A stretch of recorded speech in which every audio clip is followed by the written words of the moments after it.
띄우고 있죠. 17년 만에 가장 많이 올랐대요. 중위값 역대 최고, 한강 이남은 10억 돌파. 전세값도 18년 만에 최고 기록. 음마 전세값 10억인데 자급받은 월세값 5년 만에 최대 상승폭. 이런 식으로 이야기를 하는데 기자들이 어떻게 이야기를 하느냐. 10억짜리 한 건 거래되고 나머지 다 얼마에 거래된 거예요? 신고가 됐다는 건 재계약이 아니라는 거죠. 6억, 5억, 이건 뭐 반전세니까 빼고, 반전세 빼고 5, 6억 정도죠. 10억 딱 한 건 됐죠, 10월에. 그러니까 기사에서 이러니까 매물이 10억 5천에 나오는 거예요. 말도 안 되는 띄우기를 들어가고 있다. 한 건 거래된 거 가지고. 쟤네가 통계를 어떤 식으로 갖다 쓰는지 눈에 보이는 거죠. 저는 항상 기준을 초이노믹스 기준으로 잡죠. 12월 했을 때 지금 보면 어때요? 인천 49% 떴죠. 서울 100% 이상 떴죠. 경기 75%가량 떴죠. 미친 거품이죠. 이동안에 물가가 그렇게 상승을 했냐. 하다못해 50% 상승할 정도면은 아무리 돈 많이 찍어낸다고 해도 여태까지 있던 돈의 절반만큼을 다시 찍어냈어요. 화폐 가치 하락으로 집값이 오른다는 거 개소리라는 거 알겠죠. 물론 화폐 가치 하락으로 실물 가치가 올라가는 거 틀린 말 아니에요. 그게 자본주의 경제의 기본이고 원래는 그렇게 되는 건데 그 이상으로 거품이 급격히 낀 거는 당연히 빠질 수밖에 없는데 저게 뭐 당연지사 오른 것처럼 이야기하고 있으니 통탄할 노릇이죠. 그 말에 넘어가는 사람들이나. 강남상고 보세요. 거의 곱하기 3이죠. 2에서 3이잖아요. 엄청난 거품이 끼었다는 거죠. 자, 그러면서 지금 막 전세가 올라서 뭐 저기 갭 줄어서 갭투기 다시 들어온다느니 개소리 하지 말고 그 당시에 갭이 한 1억 8천 정도 했다면 지금 갭이 3억 9천 정도예요. 갭이 곱하기 2 넘죠. 그런데 무슨 지금 갭투기예요. 자, 얼마 아꼈어요? 절대 비교로는 세계 2등 그거 보여줬었는데 PIR은 소득 대비죠. 29.27 나와서 세계 14위다 서울이. 넘벼골 쓰는 이유는 세계적으로 비교가 돼 있으니까 그렇죠. 근데 제가 넘벼골을 저번에 자료로 보여줬다고 해서 왜 국민은행 거 안 쓰고 뻥튀기 하려고 넘벼골 쓴다. KB 그러면 KB에서 세계 PIR 비교 분석해준 거 들고 오든가. 안 되죠. 없잖아요. 상대적인 거잖아요. 어차피 PIR은 측정에 따라 다른 거고. 그러니까 비교를 하려고 들고 온 건데 수치 높은 거니까 너는 구라쟁이 하면서 얘기하고 있는 거 말도 안 되는 소리 하고 있죠. 떨어지는 거 막 얘기할 때 2017년까지 자료 잘라서 얘기하신 분이 전세도 올해 초에 많이 떨어진 거 안 보여주려고 올해 한 중순쯤에 이야기하는데 작년 12월까지만 딱 끊어서 자료 지 유리한 대로 조작해서 보여주는 인간이 저한테 그런 얘기하면 안 되죠. 자, 그래서 세계 14위 수준이다. 물론 주요 도시들 외적으로 뭐 많이 나올 테지만 다마스쿠스 이런데 시리아 같은 데는 워낙 안 좋고 홍콩 원래 제일 비싼 데가 홍콩이죠. 그 다음에 중국, 대만.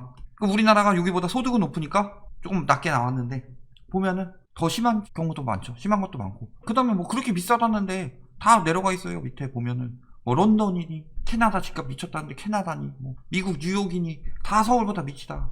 그만큼 거품이 꼈다는데 안 믿죠. 자, 예전에 중국이 제일 많이 거품 꼈었죠. 그때 중국인들 뭐 했어요? 아주 옛날에 80년대에는 일본이 제일 많이 거품 꼈었죠. 8, 90년대 뭐 했어요? 원정 투자했죠. 부동산. 일본은 땅값 너무 비싸니까 일본도 사지만 LCV이 많이 나와서 외국 나가서 원정 투기했다. 폭삭 망했죠. 중국 어때요? 한 2018년 이때까지 엄청나게 원정 투기했죠. 근데 지금 안 하고 있죠. 왜? 위험하니까. 2019년에 중국보다 우리나라가 더 외국 원정 투기 많이 하고 있다. 지금 따라가고 있다는 거죠. 중국이랑 우리나라는 거의 비슷하게 따라가는데 중국이 조금 먼저 하고 우리나라가 따라가고 있는 거고. 그리고 8, 90년대 일본이 똑같은 행태를 보이고 있는데 자, 그래서 뭐 KB 얘기하니까 KB 얘기합시다. 12.2년 통계를 어떻게 내느냐. 수치가 높을수록 내 집 마련이 어려워진다. 맞죠? PIR이. 근데 어떻게 해요? 실제 주택담보대출을 받은 아파트 중위값의 대출자의 연소득 중위값. 자, 쉽게 얘기해서 대출이 저만큼 나와서 집을 살 수 있는 사람들만 뽑아서 이야기를 한 거다. PIR은 소득 대비 주택 가격 아니에요? 그러면은 저소득층도 생각을 해야지. 저소득층은 집에 안 살아요? 그 사람들은 절대 집 사면 안 되는 거예요. 집을 살 수 있는 사람만 뽑았으니까 당연히 낮게 나오는 거죠. 그러니까 이런 기본적인 부분도 생각 안 하고 그러면은 나중에 집값이 100억이 되더라도 이때 집 살 수 있는 사람들은 누구예요? 100억을 벌 수 있는 사람들이며 연봉이 수억에서 수십억은 되는 사람들이 이런 집을 살 수가 있다. 그렇다면 이 사람들 위주로 뽑아서 하면은 연봉 막 3천만원, 5천만원 이렇게 버는 사람들은 꿈도 못 꾸고 있는데 PIR은 낮게 나올 수밖에 없다니까요. 영끌에서 올라간 거죠, 거기 최근에. 보면은 어디부터 많이 위험해지느냐? 자가 비율 낮은데 투기꾼들이 많이 들어갔죠. 이런 데가 종부세 타격 제대로 입을 것이다. 서울이 자가가 42%밖에 안 돼요, 작년 기준으로. 이런 데보다 출거주로 내 집 가지고 있는 사람들은 괜찮아요. 예전부터 살 수 있었던 여력을 가진 사람이니까. 그런데 이런 데가 인제 와서 영끌로 자가 비율 늘어나고 있다는 건 투기꾼들이 팔고 빠지고 있다는 소리고 지금 끝물 시장에 왔고 끝물 시장에 30대들이 항상 낚이는 건데 이런 지역들이 위험하다는 거죠. 자가 비율 낮은데 이런 데들이 엄청나게 위험한 거다. 제주는 뭐 이미 박살나고 있고 대전 이런데 자가 비율 낮죠. 대구 이런데 이런 데가 진짜 위험한 데다. 이런 중심지부터 떨어지게 된다. 아 근데 그런 얘기 하죠. 아니 다주택자들도 자기 한푼 두 푼 모아가지고 산 건데 뭐 자본주의 사회니 어쩌니 하면서 난리치고 있는데 개소리 하지 말고 주택 보유율 우리나라 50개 중에서 46위입니다. 2015년 기준인데 뭐 더 재신 게 안 나와서 이걸로 찾긴 했는데 미국보다 8%나 낮고 일본보다도 5%나 낮아요. 선진국들 프랑스 독일 같은 경우에 워낙 임대 제도 잘 돼 있죠. 우리나라보다 비싼 홍콩 이런 데가 문제다 지금. 웬만한 저기 뭐 그리스 브라질 이런 데보다도 보유율이 낮아요. 왜? 다 투기가 들어갔기 때문에. 왜? 우리나라는 전세제도를 이용해서 갭 투기를 하죠. 갭 투기를 하면은 집주인은 이자 부담이 없죠. 그리고 망하게 되면은 세입자한테 떠넘기고 빠진다. 이딴 제도 때문에 우리나라가 투기가 성행을 하는 거고, 그래서 충분히 집을 살 수 있는 여력을 가진 사람들도 집을 못 사고 전세를 전전하도록 이들이 집값을 띄워서 만드는 거다. 근데 투기꾼 탓하지 말래요. 임대 시장에 매물을 내놓는 고마운 사람들이에요. 미친 거 아니에요? 5년 전에 집 살 수 있는 돈으로 지금 전세도 못 살게 만들어 놓고 연봉보다 집값 더 띄워놓고 그런 인간들이 무슨 고마운 사람들이에요. 악독한 투기꾼들이지. 주택 보유율이 낮고 투기꾼들이 다주택자들이 많이 가져가게 했으니까 징벌적으로 내놓게 해야 된다. 이런 프레임 잡아서 계속 집값 뜬다 해가지고 지금 속은 사람들이 뭐하고 있는 거예요? 미분양을 분양받고 있죠. 건설사, 개이득. 언론은 투기꾼들이 뭐 돈을 벌건 못 벌건 간에 그게 중요한 게 아니라 집값을 띄워서 건설사, 개이득을 만드는 것이 언론의 목적이죠. 성공적으로 흘러가고 있다. 30대들이 사주고 있으니까. 미분양들이 이렇게 계속 유지될 수 있었다는 건 투기꾼들도 보는 눈이 있어서 미분양을 안 사고 계속 뻗었다는 건데 작년 6월부터 연끌이 늘어나기 시작했죠. 그러면서 미분양이 급격히 감소했다. 성공적이라는 거죠. 이렇게 털고 빠지면 결국에 그거 다 누가 떠안아요? 연끌한 30대들. 리먼 때도 그랬고 거품은 어떻게 빠진다고 그랬어요? 강남부터 서울 퍼져나가고 성남 이런 데로 퍼져나가죠. 서울에서는 또 광명 이런 데로 퍼져나가겠죠. 고양, 부천. 그리고 이쪽에서 또 뭐 점점 더 외곽으로 서쪽으로는 인천, 북쪽으로는 양주, 동쪽으로는 하남보다는 남양주나 그리고 남쪽으로는 평택까지 쭉쭉 퍼져나가게 될 것이다. 뭐 용인, 광주 이런 데 말할 것도 없고. 그러면은 중심부부터 위험하니까 외곽은 사도 되겠네요. 자, 경제여건 악화되고 세금 부담 가중되면서 중심부부터 떨어지죠. 그러면서 재건축, 호가 및 실거래가 하락하고 그 다음에 일반 아파트로 이어나가죠. 강남 재건축 대장주에서 강남 일반 아파트, 그리고 반대로 또 강남에서 서울 그리고 외곽으로 이렇게 떨어진다고 그랬죠. 항상 매번 그렇게 떨어졌다. 그리고 반대로 박살나는 건 어디부터 박살나요? 자, 예를 들어서 서울에서 5억이면 전세를 살 수 있었는데 못 살아서 안양 갔다가 안양도 비싸져서 못 살아서 안산 갔다가 여기도 너무 비싸져서 화성 갔다가 평택 갔다. 이제 평택이 5억이다. 그래서 평택까지 밀려날 수밖에 없었다. 이게 젠트리피케이션 현상이죠. 여기가 막 10억으로 오르고 그래서. 그런데 여기가 떨어지면서 다시 거품이 빠져서 5억 혹은 뭐 6억 이렇게 됐다 올랐다 치더라도 그러면 여기는 이거보단 싸게 들어가야 되겠죠. 그러면 여기 살던 사람들이 다시 올라가게 되죠. 그러면 여기가 비죠.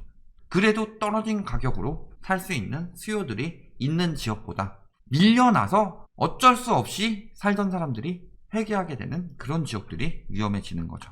그러니까 제가 끝쪽 서쪽에선 김포 인천이나 북쪽에선 파주 양주 그 다음에 뭐 동쪽에서 남양주나 그 다음에 남쪽으로 뭐 평택 화성 이런 데들이 굉장히 위험하다. 그래서 작살나는 건 그런 쪽부터라는 거죠. 특히 거주 요건이 완성되기 전인 신도시 같은 데들 멀리 있는 그런 데가 위험하다. 결국에 매수 심리 위축되고 하락세가 전국으로 확산된다. 이 얘기하는 거죠. 이번 때 어디가 먼저 올랐어요? 강남 3구 상승을 주도한다고 그랬죠.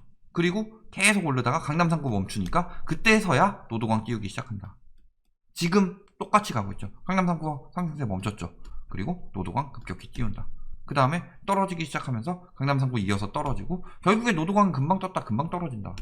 리먼 때 그랬다. 딴 때랑 비교하면 안 돼요. 비교하고 싶은 때 많죠. 일본 부동산이나 뭐 세계적으로 부동산 침체 왔던 거 다 비교하고 싶은데 자료가 이렇게 안 나오잖아요. 정확하게. 그러니까 정확한 자료가 나올 수 있는 거. 그리고 우리나라의 경우 그때가 리먼이니까 자꾸 리먼 때랑 비교하는 거죠. 똑같이 현상으로 흘러가고 있는데 그때 30대 아파트 비중 찾아보고 싶은데 없어요. 하지만 기사들 보면 30대들이 사고 있다. 이런 이야기들 많이 하고 있죠. 다 똑같이 흘러가고 있는데 산 사람들만 아니라고 하는 거죠. 거기다 미국 떨어지게 되면 영향 바로 온다고 그랬는데 얘기했지만 미국에 코로나 빨 서브프라임 사태 온다. 서브프라임 사태 2008년 리먼 사태가 모기지 사태라고도 하고 서브프라임 사태라고도 하고 리먼 브라더스 사태라고도 하고 세계 금융위기라고도 하죠. 여기도 지금 뭐 하고 있는 거예요? 여기는 강제 퇴거를 못하게 막아놔서 이런 건데 강제 퇴거 못하게 막아놔서 집주인이 고생해서 집주인 돈을 못 벌면 은행이 이자를 못 받는다. 지금 연쇄적으로 무너질 수 있는 상황이 왔다. 세계적으로 부동산 가격 뜨고 있는데요. 개소리 하지 말고 상황만 보면은 지금 가격만 보고 분석할 때가 아닌데 거기다 미국은 중심부 떨어지고 저기 외곽 지역 오른 거 가지고 오르고 있는데요. 똑같이 흘러가고 있다는 거죠. 자, 결론. 거품은 어디서부터? 강남 대장주 재건축부터. 여기가 시발점이다. 대장주 재건축은 일반으로 가고 강남은 서울 또는 성남이나 과천 이런 데로 먼저 영향 주죠. 그 다음에 수도권 이런 식으로 퍼져나가게 된다. 그리고 작살나는 쪽은 외곽부터 수요 감소로 인해서 수요 감소는 뭘로 이어져요? 매매는 뭐 살살면 없는 거고 전세 같은 경우가 핵심이죠. 공실이 생기게 된다.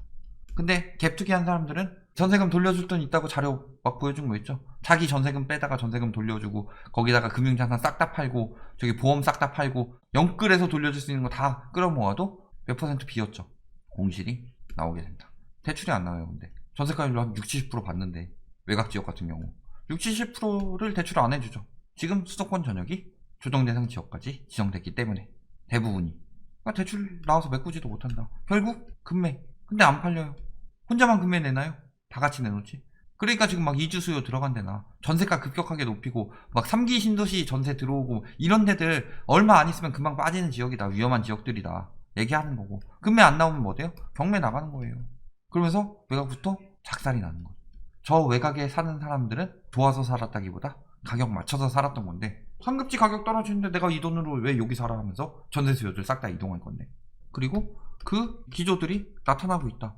네 말한 지 지금 1년이 넘었는데 기조들만 맨날 나타난다고 하고 있지. 언제 떨어져? 도대체 언제 떨어져? 계속 이 얘기하고 있는데 규제 내면 떨어지고 완화하면 올라가고 그런 시장이었으면은 뭐하러 정책이 있고 그래요.